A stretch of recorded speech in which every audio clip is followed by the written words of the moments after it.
So, good day. I'm Eric John Arbobias, a freshman from BS Computer Science. So, for this video, we will gonna talk about the learnings or lessons we tackled during the midterm period. So, without further ado, let's start. So, ang una ay ang if statement, wherein it is used to create a program when only it met a certain condition. And second is that the if-else statement, wherein there is a condition answerable by yes or no. And there are three types of fundamental control structures. These are the sequence, wherein it refers to the line-by-line execution of the code or may step or flow siyang sinusunod. Second is that the decision control structure, wherein there is a condition or situation wherein the condition is regulated whether the condition is true or false. And last is the loop control structure, wherein it allows multiple execution of a block of statements until a specified condition is met.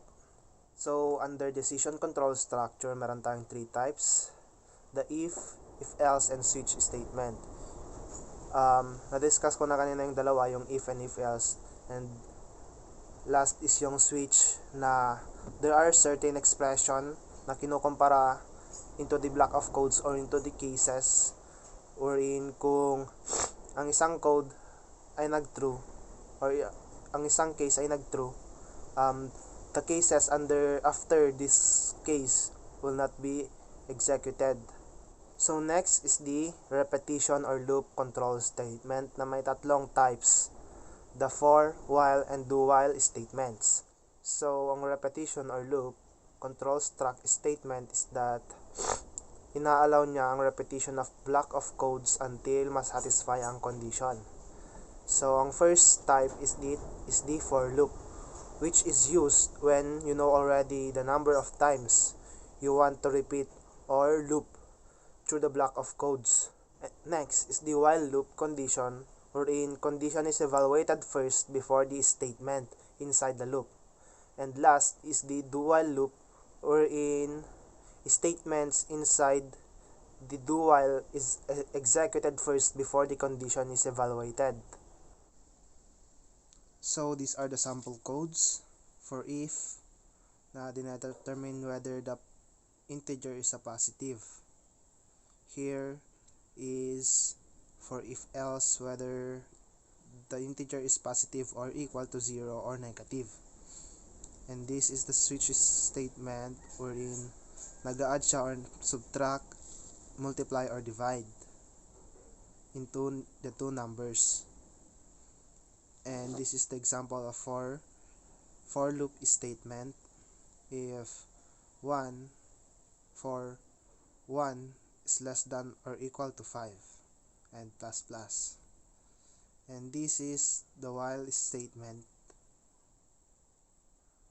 Int I is equal to 1 while I is less than or equal to 5. And this is the do while. Int I is equal to 1, do, and while if I is less than or equal to 5. Then this is an example of nested if, wherein there is under if we have an if condition again. So ang masasabi ko lang in this subject is that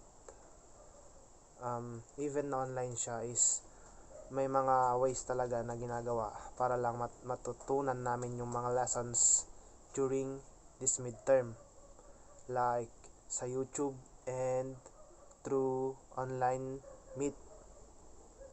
So thank you, ma'am, for the efforts and learnings you shared to us.